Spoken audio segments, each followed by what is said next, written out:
tobanga lumbuye mbagambi mukuru ki mbadde ku TikTok yange nga ndiko ne Capex ya akolanga ani ku CBS program ekomi yawo simumanyi jango gende maaso mubuuziza yani simumanyi wagambye tomanyi wuliriza jango nnyonyole yani kama mubuuza yani simumanyi tugende maaso nekubalameta aladdukako ekyo bulijjo kiraba nga balameta bagiduseeko gayinze ntandika kuva ku makya obwedda oli ku live nga ogamba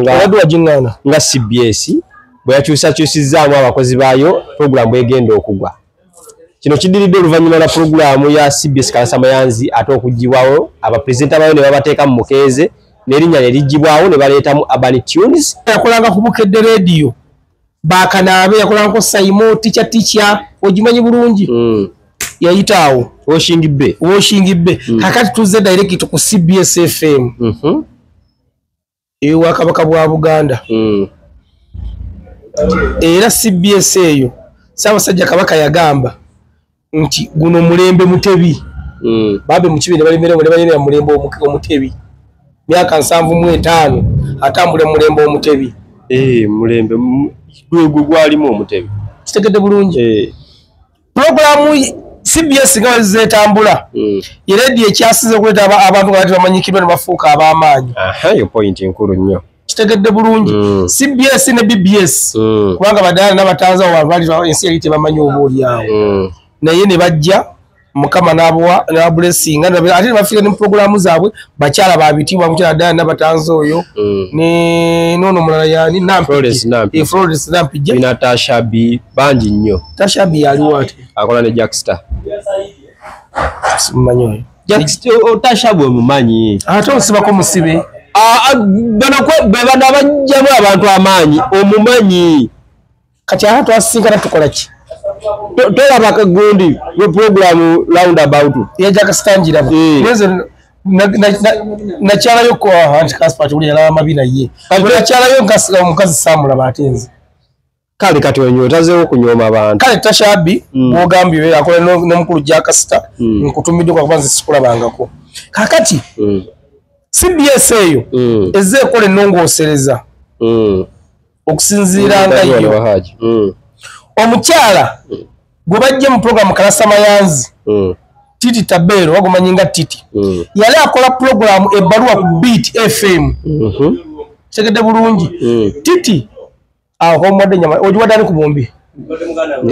bagenda kugirwanira eno point nkulu n'ebyokulya bikulu anti bali batukwata kati ko batakuta anti obalabe bagikayanira kati bannange obalaba muli efi bibiri mu aleko kimujino bali baleke mugamba marriage namuleteddewo sigambye zoli muntu wange mumanyi damu buto program nyinyi batuli ku CBS waliwo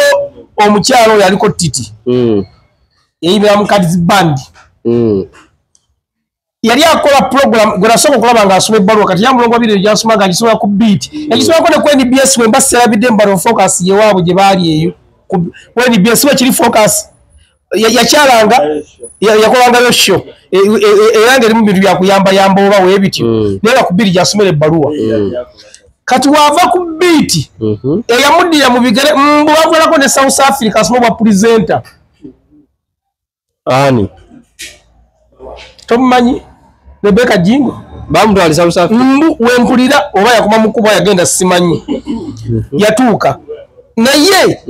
kyokka Rebecca Jingo lokola mukyala wa amaanyi oluzuka bali mu jimu yemu ne madamu Titi naye program yagaana ey'oku Beat okuva Titi yagivaamu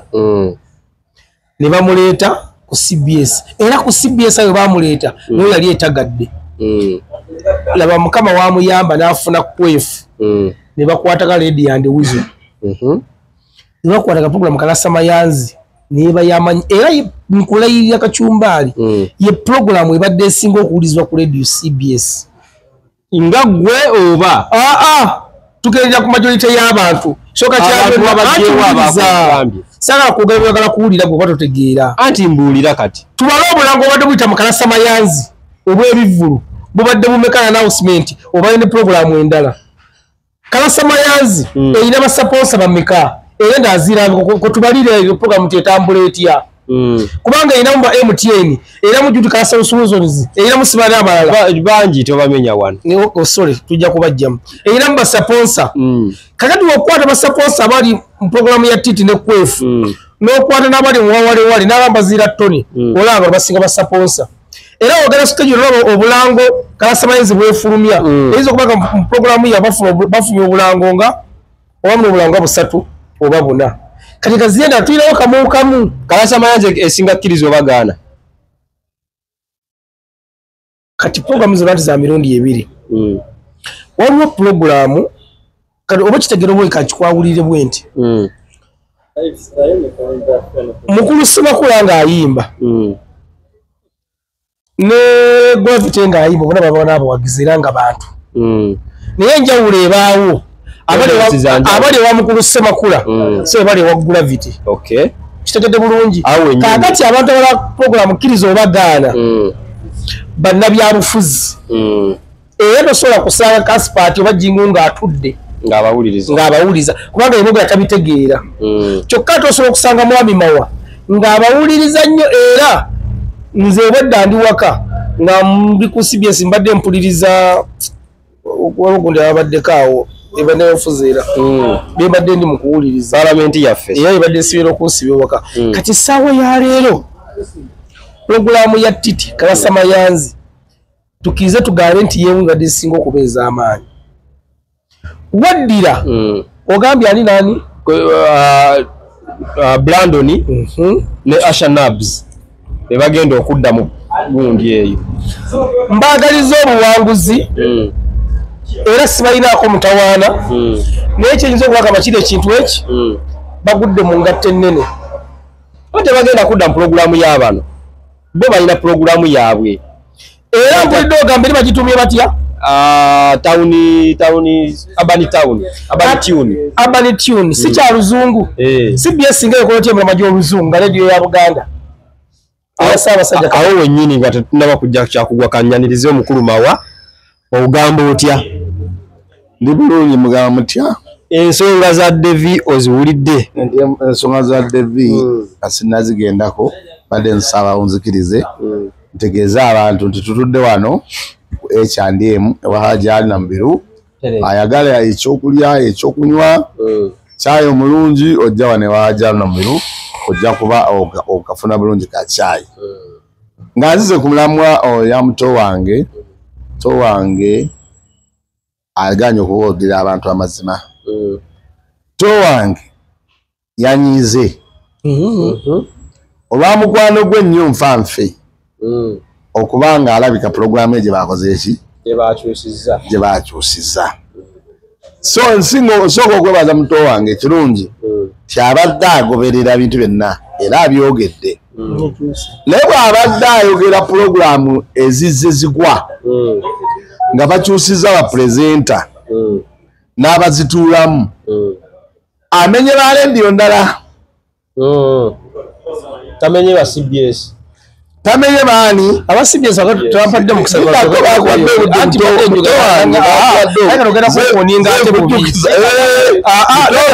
kubanga mbadde ku CBS ku CBS talina kyayogeddeko tewava bozi yala akijjukira engeri yanja nnuunako amasanyalaze agatapinga kugwe talina waayogeredde nti ewava gundi ono yagenda e Bulaaya wale ono yali yesimbyewo Patrick Mujuuka wavaawo gundi awo ne programu nekola ki negwa tandazeeko nti CBS bwe yajjawo ono neteekawo ono programu ya CBS yakola ki yagwa ekyo takindaze naye ngeri yannuunako ajja bifuna ekirala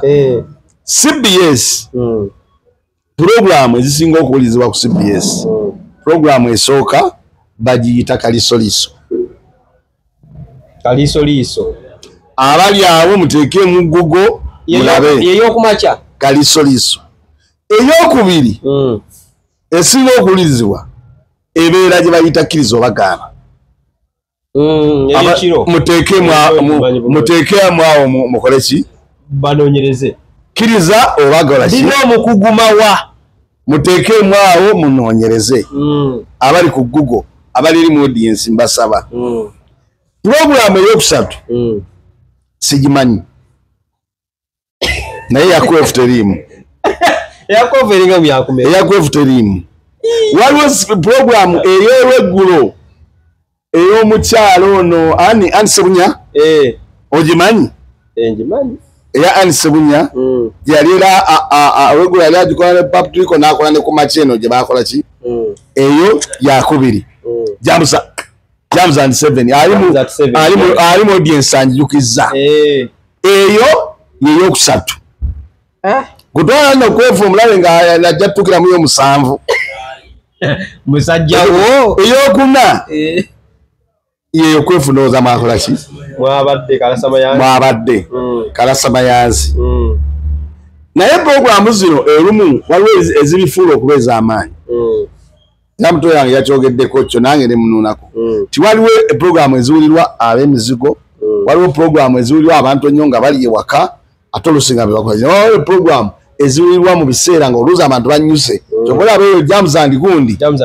ne mu mmotoka mu kimu gundi gye bateekako abantu bakole ki bagiwulirize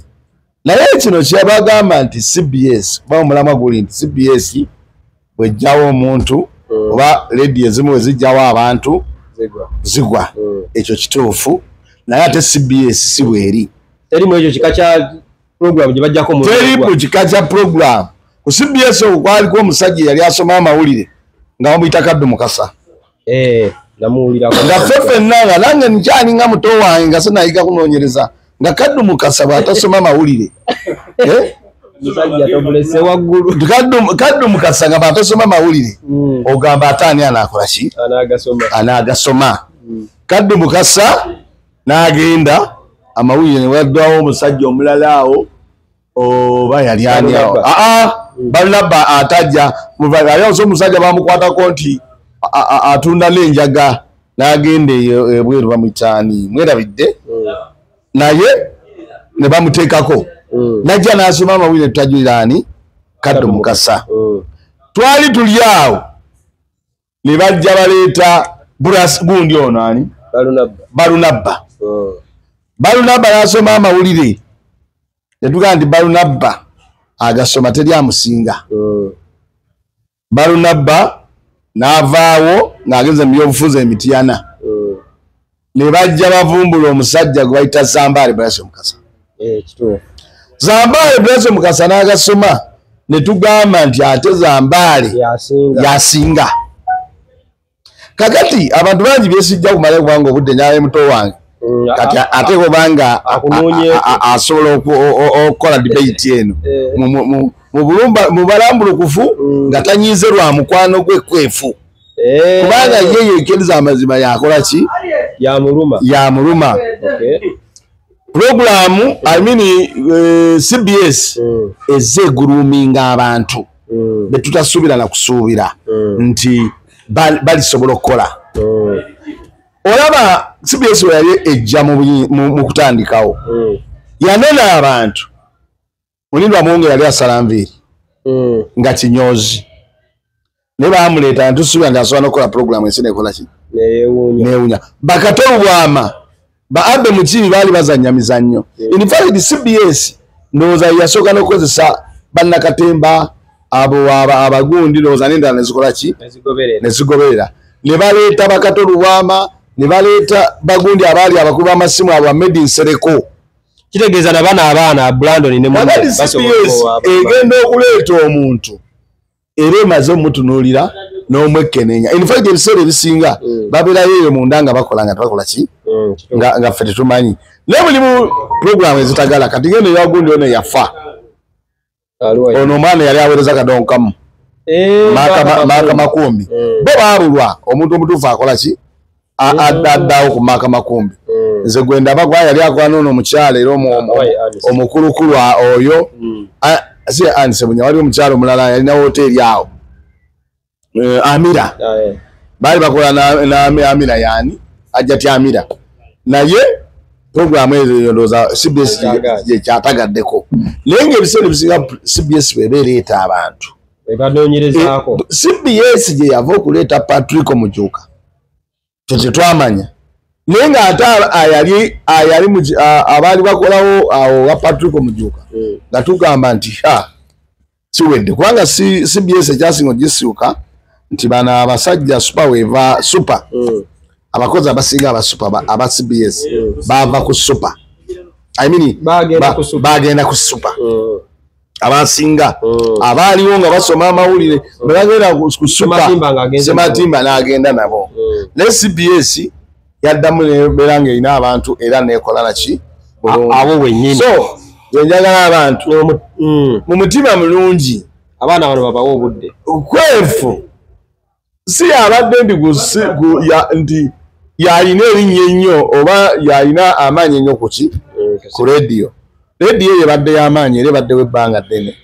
ate kwevusula balina abalala bakoze eki bamutadde ku makya ate obamutadde oyinza olaba nga ate nawe akozeewo awo olugendo okukomerawo anvudde wa muganda wange papa David Komu omusajja kataleka otapinzeeko nga bwagambye tolowooza nti nno gwe kisinza okukwatako ensonga lwakuba nti nno for example oyinza okubeera ng'oddayo ne weebaka ku ssaawa 9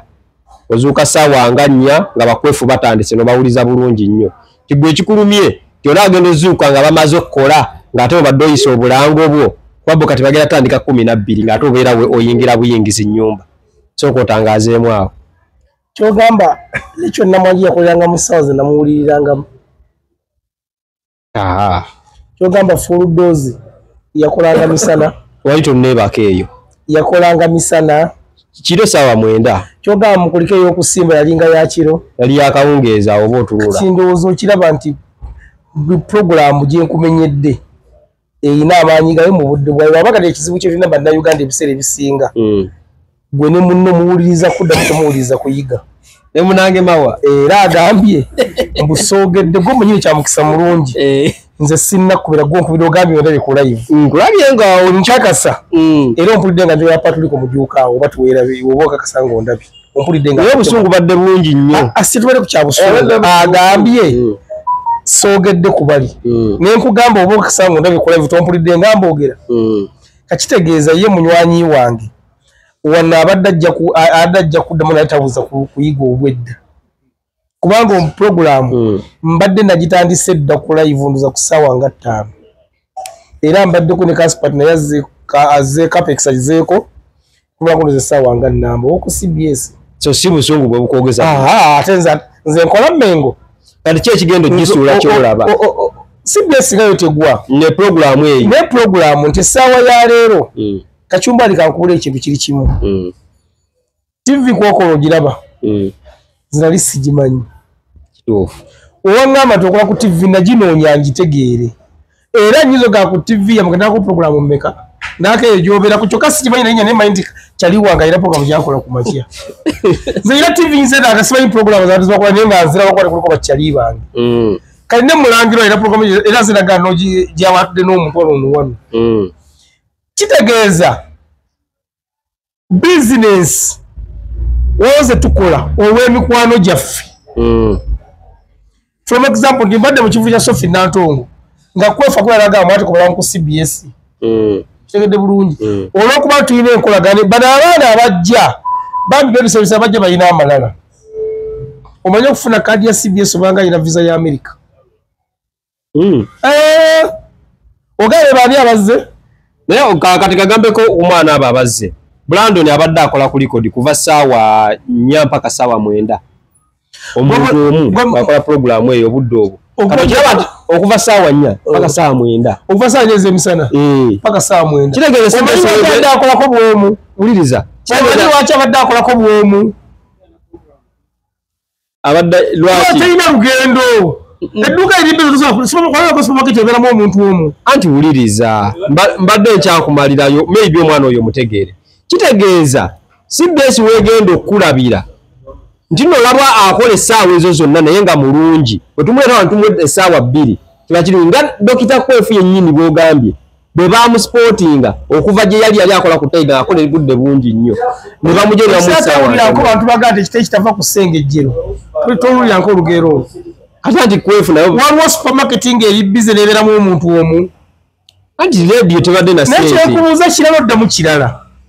kati nakyakuyizaako kuddamu nti waliwo supermarket ebeera busy nekolako omuntu radio ne supermarket byawukana kale waliwo TV ebanga ewulirizibwa abantu bangi nebakkiriza bereko pulezenta omuntu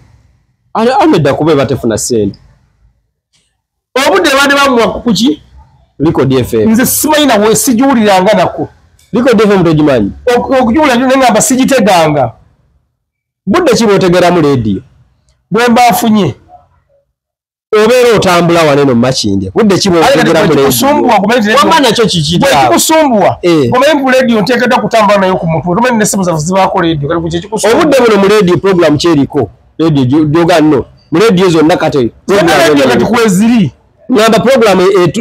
abantu gye bawuliriza nteeka program za radio oba eza TV ku baani abaziweza ne baani abaliko ekitegeeza ekikuluma mikwano gyo kuba bavudde obadde obaagala so si kyansi kyewuliriza oba kyeyagala oba nemanyi ekyeyagala oba ekituufu nti program kituufu egenda kugwa kituufu wawuliddeko omuntu yenna agamba nti Kalasamayanzi bagiggyeewo ng'oggyeko nze nji bawulira gye bali mu gurupu bitambula Facebook bitambula omanyi lwaki bakyogerako kuba posta zafulumye omanyi gwe engeri gy'osoma mawulire kibi nnyo ate okuba nga nze nsomesa gwe ataasoma mu mawulire mulina ekigaa nti omuntu accident singa ebaawo nemufiiramu ow'amaanyi nga Kacumbaali bafokasinga ku gwendoza si bwe kiri ezeewo kubanga yewaki ow'amaanyi kati byonna ngulabiitinga programu eyo yogerwako lwaki eno kubanga yebadde ey'amaanyi n'abagiriko nga badde b'amaanyi kyengezaako okulaga ng'ekiri mawulire mu bakibasomesa nti byonna ebyabaddewo essaawa ya leero Kacumbaali osobola okuba nga oli mukwano gwange naye nga tukolagana mu bizinensi kyenjagala omanyi nti Titi bwe bagenze mbakumenyera Titi eri gye yali sikolagana naye era ebbalo tezinkwatako naye nkimanyi nti okuva yava ku biiti yagidda mu bigere yamutagalako ekisembo ekibuuzo nga ngende wamawa tolowooza nti nno okubajjamu obwo obudde ne babateeka wansi baalabye amaanyi gaabwe nga mangi gye ne bagamba kasita wano babategedde katusitwe pulogulamu ey'amaanyi engeri ziri bbiri baalabye amaanyi gaabwe nga wamaanyi g'amaanyi n'ekirala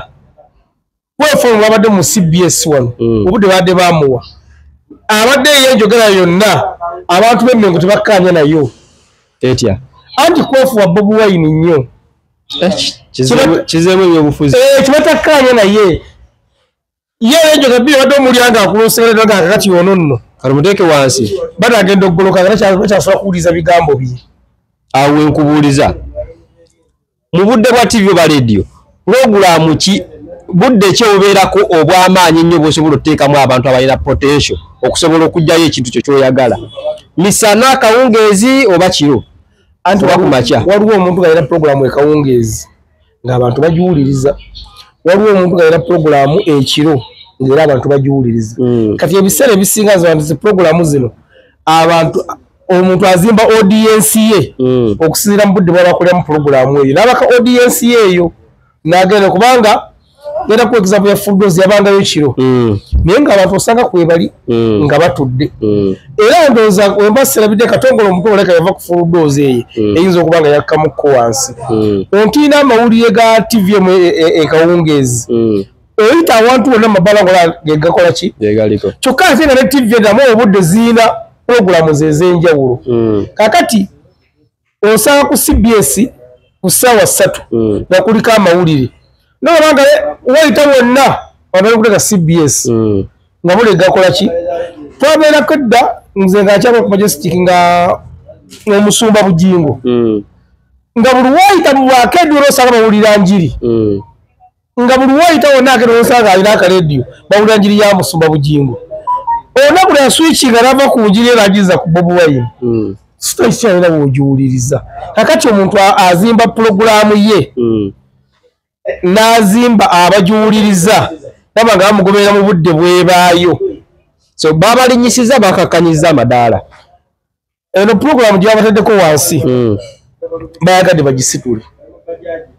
kitegeeza abongeza amadaala kubanga eno zibadde sigiwulira kale tweyanziza ankomawo zize ku saidiyo abakulu bano mu kulabako okubajja mu puroguramu ey'ebudde bw'emisana etuyita mid morning show okumussa mu show eza wansi kuba kumulinnyisa madaala olwokuba tuno bakola nnyo tubateeke wano abantu bebasinga okubeera abangi babawulirize nnyo oba kubakakkanya olw'okuba nti nno boogera nga omukulu bw'agambye nti ebyobufuzi ono alimu olw'opolitiko katumukakkanya mbaera tumuteeke mu yawansi we batamuwuliriza bulungi basoma amawulire bulungi nnyo oyebale nnyo kubanga ekibuuzo ky'obuuzizza kibadde kya muntu ng'alina kyamanyi ku mawulire ti amawulire basobola okulaba puroguramu bagamba nti naye puroguramu eno eri wansi naye mu media ne bagamba naye kakati ani asobola okusitula wali ti bano bwe tubajja wano ne tubazza wali era abantu bajja bakola ki bagoberera ekyo mu nkola y'emirimu ya bizinesi kibaawo otegedde kubanga newelulaga nti kangereze muto wange omulimu gw'amanyi ogw'ebivulu simanyi oba yali amanekinzeeko okubayimbi naye n'abayimbi twabateekanga abantu noga nti kakati gundi abasookawo gundi amuddirire gundi adde segende esobole obanga ekola ki ng'etambula kakati abayimbi okwefu okumuggyawo ekyo kyobuuziza ezo oba yabadde ensonga enkulu asitulene eyaki abagoberezi bonna bakwate puroguramu eno bakwate puroguramu eno bajambuse ekyo nakyo mu administration ekiwala kibaamu nga bwolaba nti omuwala akola ku kasiya wali ayinza okuba mu mantaavu n'omugyayo n'omuza mu saavisi oli n'omugyayo n'omuzaawa awalala naye lwekuba nti kati twafuna ekizibu wano tulina abasajja kati nga berina amanya g'Abaganda naye nga si Baganda nga bamuyita Kivumbi nga bamuyita Lowa kubanga rediyo nga CBS teriiwo ku lwabagiwuliriza yatandikibwawo omuntu yenna nga Muganda lwakisobola yatugamba nti rediyo yaki ya Buganda ekyo kisooka ne kituyingira yaffe n'abaana abakolayo ekyo kisooka ne bayingiramu okwagala ki ekyabwe kakati osanga abantu nga batandise okuteekamu nti akakati rediyo esosola gundi bw'avaako naye tulina kusooka tumanya nti rediyo yaffe nga Buganda addawo yenna ffe ng'Abaganda oba Buganda gwe tulina okukola ki okuwuliriza tusobole rediyo yaffe okukola ki okugenda mu maaso ti rediyo eyo bwegenda mu maaso tulina ekintu tugamba nti abavubuka bawulirize bakole emirimu kuba rediyo ekoze ebintu bingi twataddeko abantu okwayigiriza okwewola bantu bakoze ebintu bingi ku rediyo ya Buganda eyo oba ekitegedde kakati teyateekebwawo ti abo banajjako kwefu oba ne bajjako Zambaale abadde awagira gundi ekyo kibi ffe tusooka ne tuyingirwamu omutima titwagala kintu kyaffe oba ekitegedde titwagala Buganda yaffe azeewo yenna tulina okukola ki okumuwuliriza so ogwo gwe mulamwa gwaki lindako ogwe mulamwa gwa rediyo Buganda kati ate ekirala era walabira omuntu nti munafu atandika okukifuna ekyekwasa tinze omanyi nalabako omubbi awo bamugoba bwe bamugoba bagamba mbu bali bankuba olw'okuba ndi wa NRM naye ngabbye kati bano baddira obunafu bwa kwefu bagenda busiga ekifaananyi kya Bobi Wine era nifakiti bwe balemeseza n'ebintu ebimu ti Bobi kwefu gundi yadde awagirani gundi Titi ye tebamukyusiza teyagenze naye kati omuntu bagamba mbona abaddemu ba Bobi Wine abawunzika nga balinga balumbuye oli saagala baddire management oba yakoze enkyukakyuka n'abantu batandike okukyawa rediyo kubanga mwe bali abalina endowooza eyo ate bwe twabazuula nti baba bantu nga baba tuteekamu eno baba setting nga Museveni abateekemu eri ayambala akofira ka nuupu n'agamba nuupu nnyo naye nga si waaki nga si wa nuupu oba kitegedde ebyakwefu n'okwagira Bobi Wine birala ne management yani enkola y'emirimu I think sirabanko nga ayingiza byabufuzi kwefu alina omukutu gwe gyakolera ebyo era gyakolera ebyo era abikola bulungi era teri akoze eki teri akomplaininga kukola ki bintu bye ne buli olwama ngamba kati baagala kwefu agende ng'agamba mubango bye olw'okuba mpagira badde njogera ebintu bya Bobi Wine temusiiga bantu kifaananyi kibi nga twagala tutambuza eggwanga lino ekitegedde bantu batandikira okugamba nti rediyo yakola kwefu olwa kino ebitali bituufu tujja kunzika nga tulinga balumbuye okitegedde otalaba nga balese bwino omutuufu ng'oluusi n'egundi wagenze ani kwefu ate akozewo bulungi nnyo okusitula kubanga nguyo abasajja bawo kwefu basajja baganda ate kwefu oyo ogenda omwetooloola ennyo ojja mulabanga n'okumuwa omulimu baamala munoonyereza oba kitegedde CBS eyo temala galonderera nga bw'okyogedde CBS erina gyekola ki gyeyitanga enoonya abantu ezeereeta bannabitone bangi fe baleeta Patrick oyo amazima ga Katonda nga tumanyi nti ba Abe Mukiibi be basinga mu nsi ne Patrick yali azanya mizannyo in fact era n'oyo n'abo babadde ayogerako ba Abe Mukiibi omulimu gwabwe be abantu abatunula mu baki mu bakozi bagamba tuleete ono waliwo omusajja aluddeko oyo ennyo bamuyita Mpinga programu ya Mpinga eyo bogiwulira waliwo Abu Kawenja awagira gundi ki I mean programu gyakolako programu ya Abu Kawenja ewulirizibwa okitegedde ewulirizibwa nye eya Abu Kawenja kati CBS buvunaanyizibwa bwayo okulaba nti wano kwefu tumujjawo ne tumuteeka wano tusitula programu ate kwefu naye ogumujjawo bamuwa ensonga naye tetunawuliriza kwefu tanavaayo kwogera tutandise omusiiga ekifaananyi era abantu batandika okutambula n'ekyo munekweonga abantu bangi abawuliriza abantu omuntu atambula n'ekyo abanne kwefu munnembu bamugjeewo olw'okuba Bobi Wine ali ku lediyo ya Buganda naye ng'ate beyita balubowa lubowa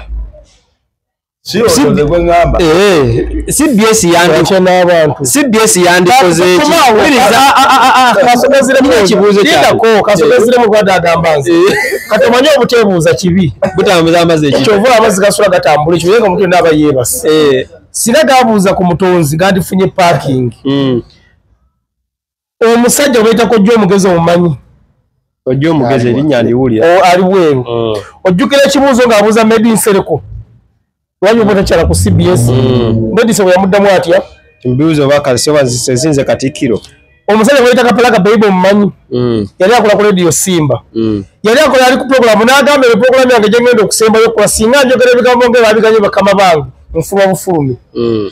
era n'abyoga teyadda ku rediyo Flavia Namulindo bamugamba jangu ku TV ogambe nti towagira Kyagulanyi ono kyogera kola ki uluma kakati bakuba nti baganda baffe ebiseera ebisinga ono bamugambye eki niye ate mbadde njogera nga mbadde nzensirise ekyo kibuuzo ogenda kiddamu bakuba nti ebiseera ebisinga baganda baffe olabiranga omuntu ng'atagadde wakati anyigawo Ssaabasajja Kabaka abatumidde ng'anonya simpasa afune ku ngalo omanya nti yakoze eki yono takyogedde sinagamba oyo okujjawo nga njogera nti ng'akabina okatuulidde gwemwe genda maaso nkugambye walabanga omuntu atagadde wakati anyigawo Ssaabasajja Kabaka era wakati nayitawo n'ebigambo ebirala amateeka ga rediyo era nze kinneewunyisiza nnyo bambi mukulu wange oba tatangoberera mbadde ne Capex ku live okwo ate katogere eno ebya live tubireke mbala sala ndi magala anti njakudda kuki kyadagamba ye mwenyini kyadagamba omukulu w'oku CBS ye mwenyini mubuuzizza lwaki rediyo Bob Wine mbanga yanjidde ebyobufuzi yakyaka emirundi ebiri obanga gumu mukulu mpuuga nga jabo kalaazemu na ngamba mukulu mpuuga mukwano gwa Museveni mukulu ani obanga lumbuye mukulu ani akola mu CBS gwe badeyogera wawoyogeredde naye tobanga lumbuye mbagambi mukulu ki mbadde ku TikTok yange nga ndiko ne Capex ya akola ngani ku CBS program ekomi yawo simumanyi jango gende maaso mubuuziza yani simumanyi kama wagambye tomanyi wuliriza jango nnyonyole yani kama mubuuza yani simumanyi tugende maaso ne ku parliament aladdukako ekyo bulijjo kiraba nga parliament abagiduseeko gundi bannange mukulu wange muto wange nga babadde agamba ebintu byabadde ayogera babuuza Meddy Nsereko tirwaki gundi Bob Wine takyala kuki ku CBS n'agamba nti mubuuzaani Katikkiro yali mutuufu Katikkiro oli gundi mukozi wa Emmengo Meddy Nsereko si yaddukanya ki siyaddukanya CBS ekibuuzo kyaddamu asa gye yaddamu yali ntuufu nnyo nti mubuuze Katikkiro kubanga Katikkiro be bantu abatambuza ki kekamala byonna oba kitegedde tubadde yagamba nti abo bibangamba tetukola ki tetumutyaza yagamba babuuzaani Katikkiro kaniza bannabale n'oŋŋamba nti omukulu ow'Emmengo akuya CBS ow'Emmengo ng'ali ku TikTok ayogera ne Devcom bebabonoona omukungu w'Emmengo era baddukanya lediyo erimu bakawooya mwebe erimu bannabosa erimu bagundi betumanyi ate gwagenze tugamba nga twetaaga atunyonnyole mutegeere awuzise akazinda akolaki akasuddewo naye muwalizo tuyamba nadda tasobola tegedde kubanga bino ebintu byengundi bino bira byakulizoninga bwowulira ekintu gwe naawe kirowoozeeko lwaki bakoze kino na kino okitegedde nze abantu bajjayo nembawo ekifaananyi nembasembereza okumpi wendowooza nti obwongo bwo bunaategeerawo negamba nti haji ate oba ne restaurant nga H&M nenagamba omuwala wo nti genda ofumbe ku mmere lwaliro tulabe bweneeba n'agamba Juma leero weereza ku bantu oluusi nga yalalayo nakiri nakyakikole ki alabe kiba kitya n'osanga abantu ng'ebintu babikwata bukusu so kyekirunye tulina okutegeera rediyo ziba n'enkyukakyuka mu studio ne zidda kamera ebadde wano zijja ne ziteeka wali abadde wano bagamba tumuteeke wali kubanga rediyo business olina ogitetenkanyiza kituufu okitegedde puroguramu eno ng'eganya okusituka asogana naye we twaleeta bakwefu bano basitula eno gundi